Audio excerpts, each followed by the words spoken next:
Si Dina at ang Prinsipe. Noong unang panahon, may isang dalaga na sa taglay nitong kagandahan nabibighani ang lahat ng nakakita sa kanya. Marami ang nakapagsabi na may taglay siyang liwanag na para bang isa siyang anghel. Naaamoy ng mga tao kahit sa malayo ang bango ng kanyang mga damit na parang nilabhan ito sa napakaraming rosas. Sinasabi ng lahat na nakakausap niya na siya ang pinakamagandang boses sa buong mundo. Siya si Dina, anak siya ng tagagawa ng pabango. Isang araw, napadaan doon ang prinsipe ng buong kaharian at nalanghap niya ang napakabangong amoy ng rosas na agad na nakapagpatigil sa kanya. Noong ding mga oras na yun, lumabas naman si Dina sa hardin at nakita siya ng prinsipe. Napaibig siya dito sa unang sulyap pa lamang. Umuwi siyang walang ibang nasa isip kundi si Dina at wala ng iba pa. Mahal, anong nangyayari sa anak natin? Kailangan natin siyang kausapin. Kaya naman pinuntahan nila sa kwarto ang kanilang anak. Anak, ano bang nangyayari sa'yo? Nakikita naming hindi ka na aktibo dito sa palasyo. Hindi ka na rin nakikipagkaibigan. Ilang araw ka nang hindi kumakain, iho. May problema ka ba? Sabihin mo naman sa amin, anak. Patawarin niyo po ako, ama, ina, pero hindi ko maalis sa isip ko ang anak na tagagawa ng pabango.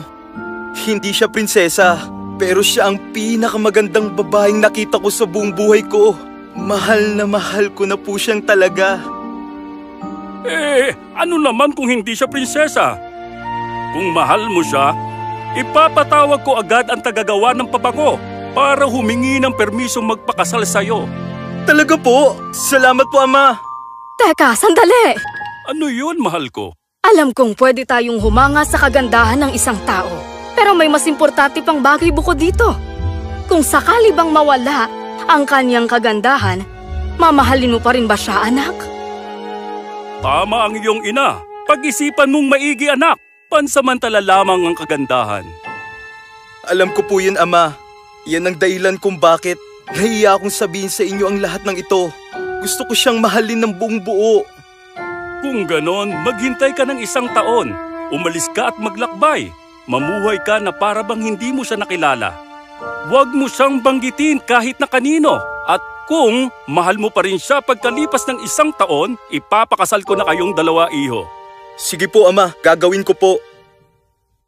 Naglakbay nga ang prinsipe sa malalayong lugar. Namuhay siya na parang hindi niya kailanman nakilala si Dina. Hindi niya ni minsan binanggit ang pangalan nito. Pero gayon pa man, mahal pa rin niya ang dalaga. Pagkalipas ng 1 taon, agad na nagpadala ang hari at reyna ng sulat ng paanyaya sa tahanan ni Dina para pakasalan nito ang prinsipe. Aba, salamat! Papa, ano pong gagawin natin?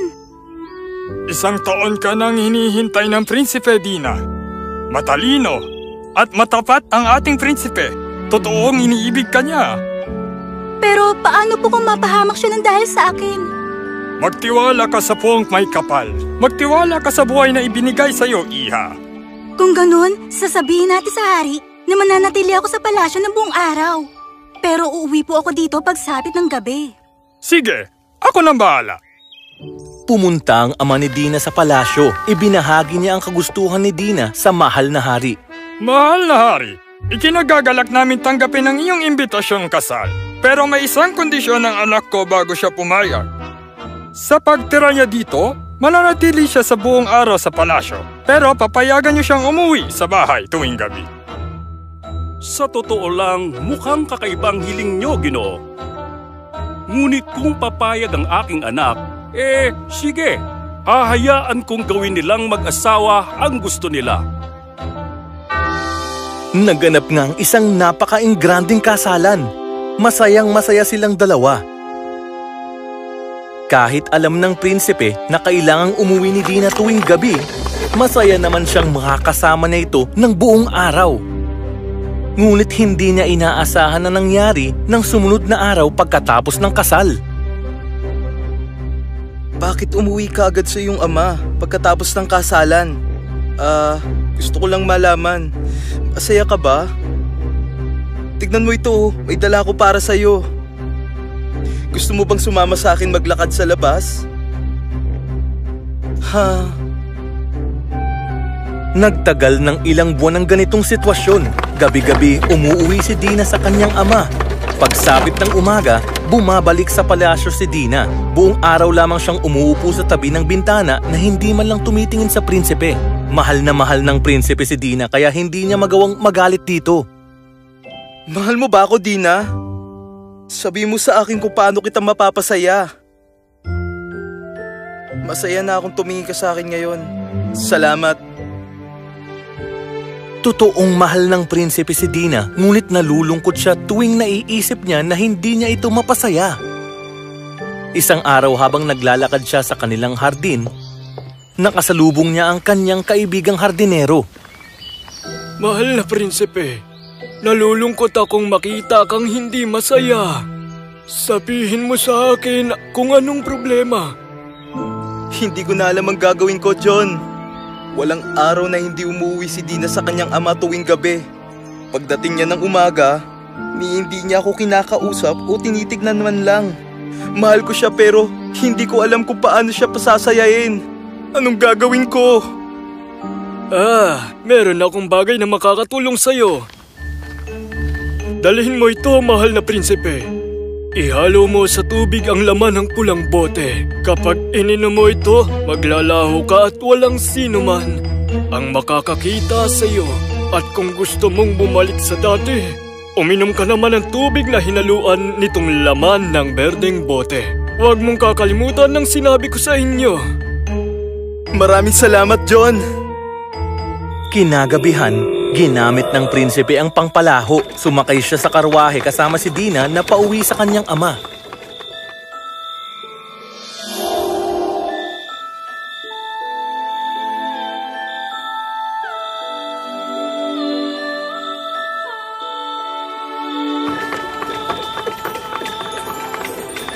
Kawawa ka naman.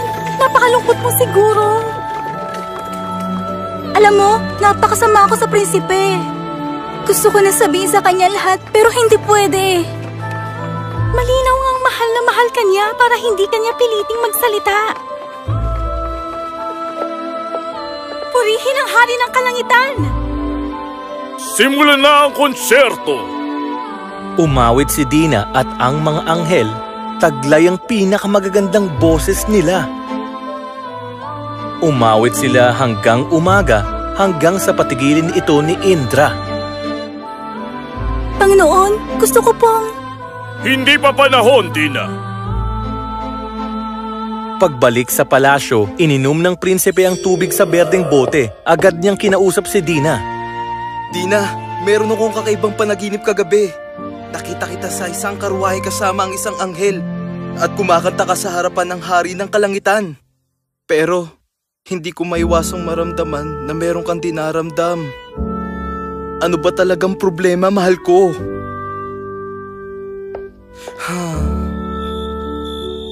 Nang gabi ding yun, muling nagpalaho ang prinsipe at sumama kay Dina pauwi sa kanyang ama. Naghihintay sa kanya ang anghel at ang gintong karwahe.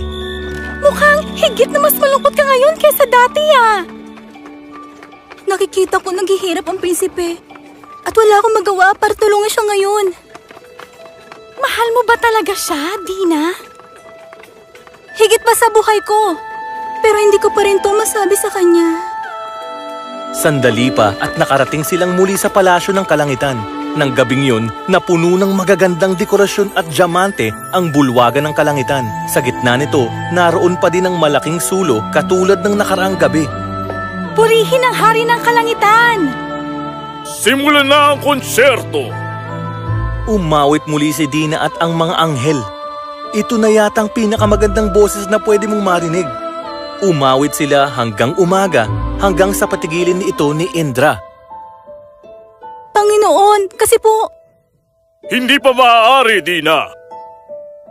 Pagbalik sa palasyo, ininom ng prinsipe ang tubig sa berdeng bote, muli niyang kinausap si Dina. Dina, nanaginip ako ulit ng kakaibang panaginip kagabi. Nakita kita na sa isang karwahe kasama ang isang anghel at kumakanta sa harapan ng hari ng kalangitan. Pero napakalungkot mo, malungkot para sa isang taong mahal mo. Bakit ka malungkot, mahal ko? Ikinagulat ito ni Dina. Matyagang nag-antay ang prinsipe at sa wakas, nagsalita na rin si Dina. Totoo bang napanaginipan mo to lahat? Parang ganun na nga. Mahal kita, Dina. Sabi mo sa akin ano bang nagpapahirap sa'yo.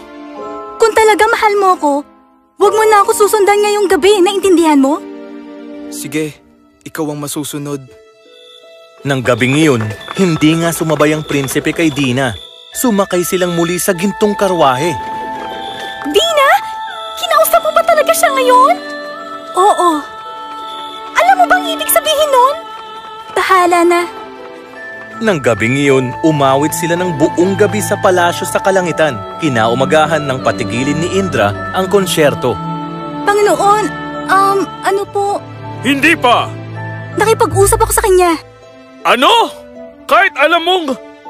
Na kapag kinausap ko ang asawa ko, bago pa man magkaapoy ang sulo sa pag-awit ko, mawawala ang kagandahan ko at kabataan ko. Oo, pero ginawa mo pa rin? Mahal niya ako at mahal ko din siya. Hindi ko na kayang nakikita siyang nahihirapan. Mas maigi pang mawala ang iniingatan kong ganda at iwanan niya kesa naman magkasama kami pero nasasaktan ko lang siya. Kung ganon, sige. Pagsapit ng umaga nang muling puntahan ng prinsipe si Dina, nakita niyang nasa sulok ito at hindi humaharap sa kanya. Tinawag niya ito. Dina? Humarap si Dina. Iba na ang itsura at hindi na tulad ng dati. Wala na ang kislap sa kanyang muka at puno na ito ng peklat. Patawarin mo ko.